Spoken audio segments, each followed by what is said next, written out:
नमस्ते योगीज, कैसे हैं आप सभी। मैं आशा करती हूँ आप सभी स्वस्थ हैं, मस्त हैं और योग अभ्यास कर रहे हैं। सबसे पहले तो आपका बहुत बहुत आभार, आपका बहुत धन्यवाद कि आप हमारी वीडियोस को लाइक कर रहे हैं और उस वीडियोस को आप ज़्यादा से ज़्यादा देख रहे हैं। ऑलमोस्ट आप मेरी वीडियोस को पूरा देख रहे हैं, तो उसके लिए आपका बहुत बहुत थैंक यू। बट आपके कमेंट्स भी आ रहे हैं, बहुत अच्छे अच्छे कमेंट्स आ रहे हैं, लेकिन अगर आपको लगता है कि मेरी वीडियोस में कोई कमी है या मैं बहुत अच्छे से उसे नहीं डिस्क्राइब कर पा रही हूँ, तो आप प्लीज़ हमें कमेंट में बताइए, हमारे व्हाट्सएप ग्रुप में आप बताइए, ताकि हम उसमें ज़्यादा से ज़्यादा सुधार करें। क्योंकि कहा जाता है ना कि अगर आपके साथ कोई निंदक होता है तो वो आपको आगे बढ़ने के लिए बहुत ज़्यादा हेल्पफुल रहता है, और हम उसको कुछ अलग वे में बोलते हैं कि वो निंदक नहीं, वो हमारा वेल विशर होता है। कि अगर वो आपकी किसी गलती को बता रहे हैं, तो अगर आप उसमें सुधार कर रहे हैं तो वो हमें आगे बढ़ने के लिए हेल्पफुल रहते हैं। चलिए, तो आगे बढ़ते हैं कि आज का जो हमारा टॉपिक है गर्भावस्था।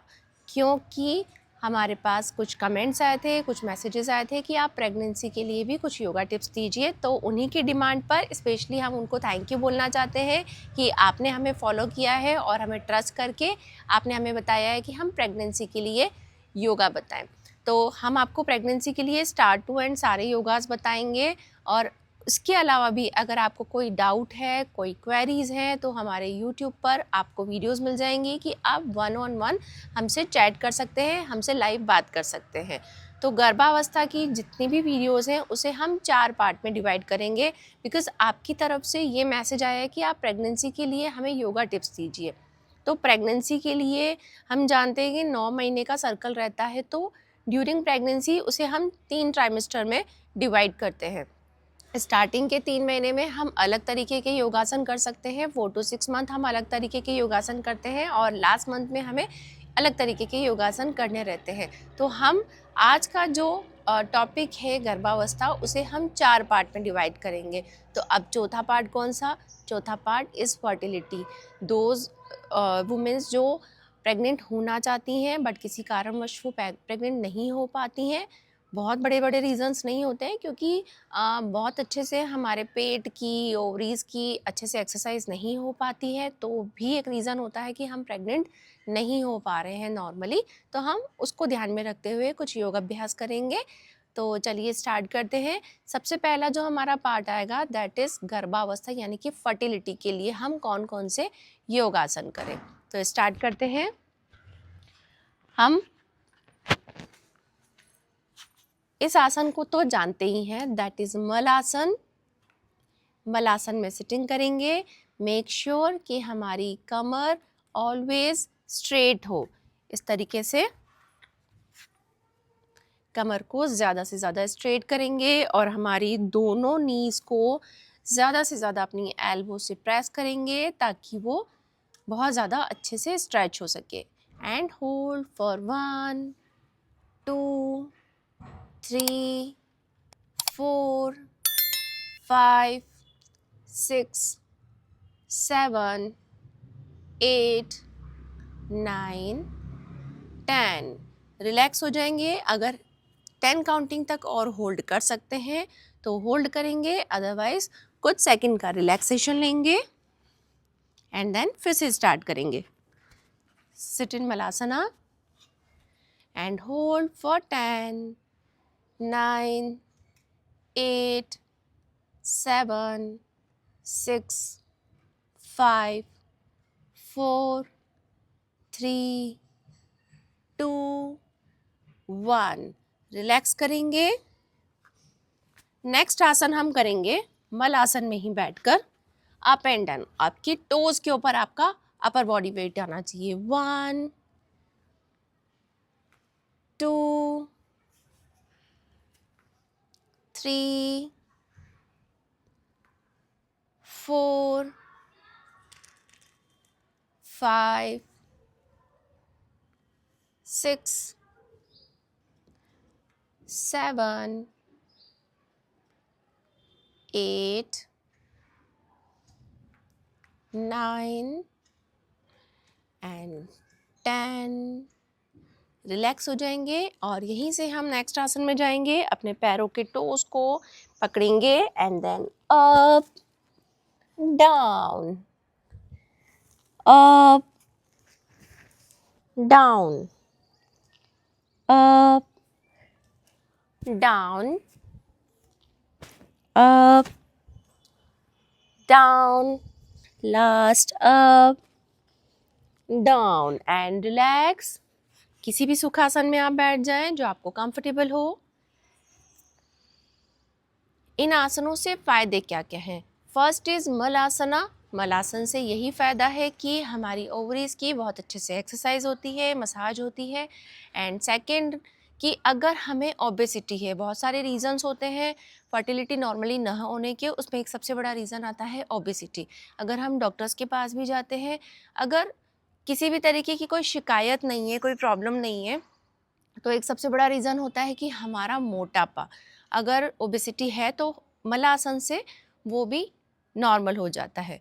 दूसरी बात आती है कि थायराइड। अगर किसी को थायराइड से रिलेटेड प्रॉब्लम है तो हमने आपके साथ में वीडियो शेयर कर रखी है जो बैठने वाली एक्सरसाइज हैं जिनसे हम थायराइड को कंट्रोल कर सकते हैं। लाइक यहाँ पर ऑयलिंग मसाज, आहार, छोटे छोटे वार्म अप्स, जिससे हम गर्दन को ऊपर और नीचे की तरफ करेंगे तो थायराइड कंट्रोल होगा, तो भी फर्टिलिटी की प्रॉब्लम ख़त्म हो जाएगी।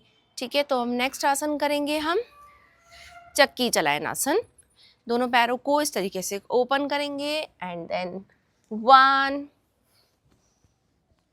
2 3 4 5 6 7 8 9 10 and now anti-clock 10 9 8 7 6 5 4 3 2 and 1 and relax। Breathing को नॉर्मल होने देंगे, श्वास प्रश्वास की गति को एकदम रिलैक्स करेंगे।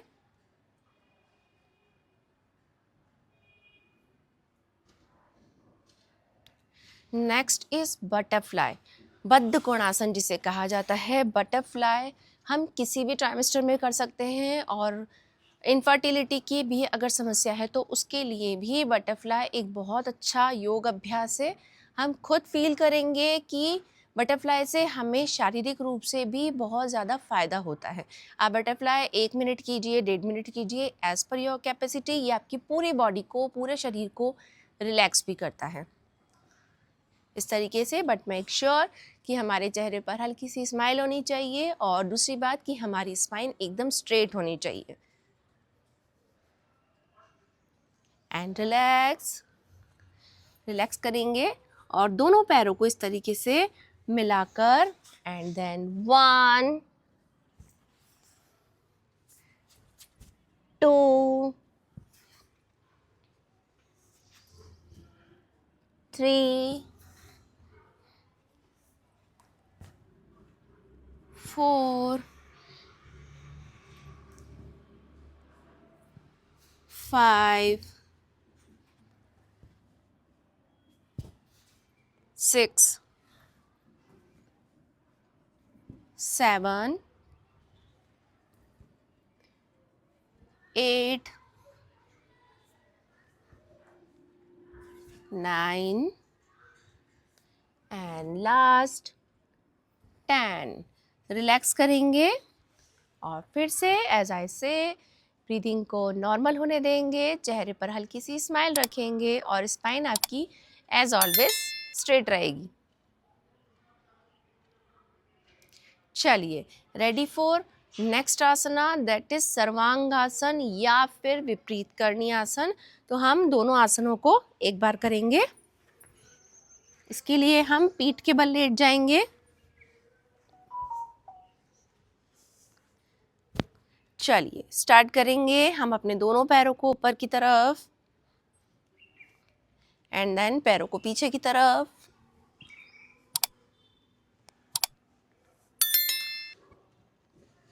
विपरीत करणी आसन का अभ्यास करेंगे।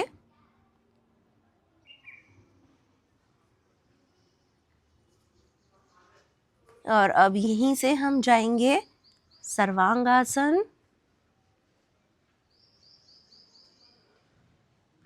होल्ड करने के बाद अपने दोनों पैरों को वी शेप में ओपन कर देंगे।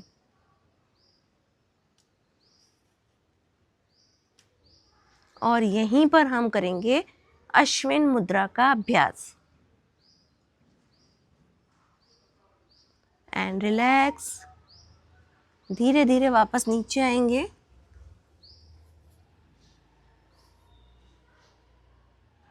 और रिलैक्स करेंगे शवासन। और धीरे से करवट लेकर उठ के बैठ जाएंगे। अब हमने बात करी कि अश्विन मुद्रा, व्हाट इज अश्विन मुद्रा। तो सबसे पहले हम बात करते हैं कि विपरीत करनी। ज़रूरी नहीं है कि सभी जने विपरीत करनी का अभ्यास कर पाएँ। जो हमने अपने हिप के ऊपर हाथों को लगाकर और पैरों को ऊपर की तरफ किया, या फिर ज़रूरी नहीं है कि हम सर्वांगासन का अभ्यास कर पाएँ। तो उसके लिए हम क्या करेंगे, हम अपने हिप एरिया के नीचे पिलो को रखकर सपोर्ट लेंगे वॉल का और अपने पैरों को ऊपर की तरफ करेंगे।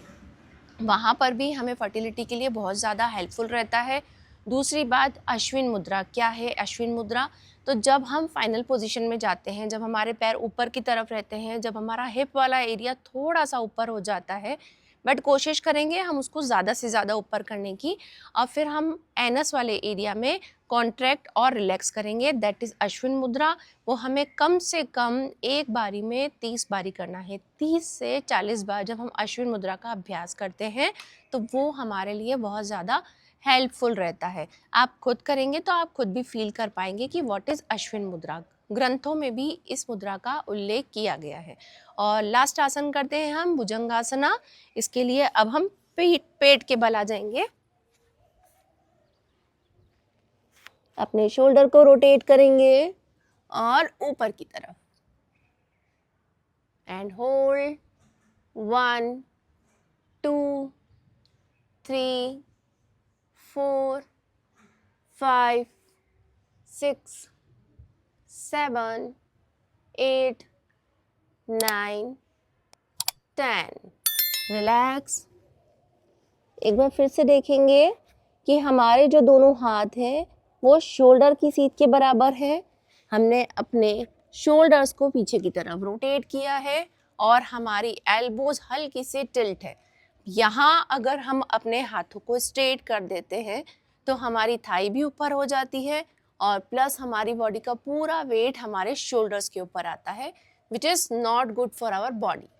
तो इस तरीके से हम पीछे की तरफ टिल्ट होंगे एंड रिलैक्स हो जाएंगे। और अब हम बैठ जाएंगे in sukhasana, padmasana, vajrasana as per your comfort. आप खुद इन आसनों को कीजिए तो आप खुद फील करेंगे, लेकिन 1 या 2 दिन से हमें फ़ायदा नहीं मिलेगा। मैं हमेशा कहती हूँ कम से कम 3 महीने तक आप इन योग अभ्यास को कीजिए तो हमारी बॉडी में इफ़ेक्ट नज़र आएगा।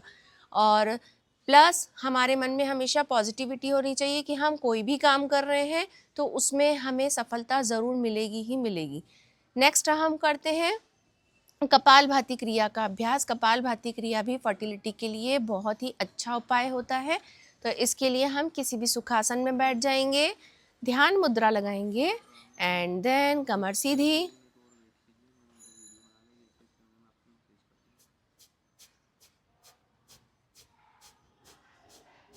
मैं आपको मैसेज करता हूँ, उस टाइम आप कोड कर देना।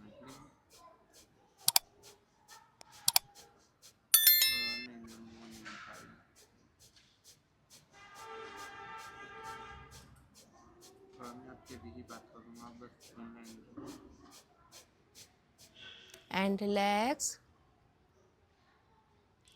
दिखने में बड़ा इजी लगता है कपालभाति, लेकिन जब हम इस क्रिया को करते हैं तो हमारे नाभि वाले एरिया में और स्पाइन वाले एरिया में एक हल्का सा मीठा मीठा दर्द होता है।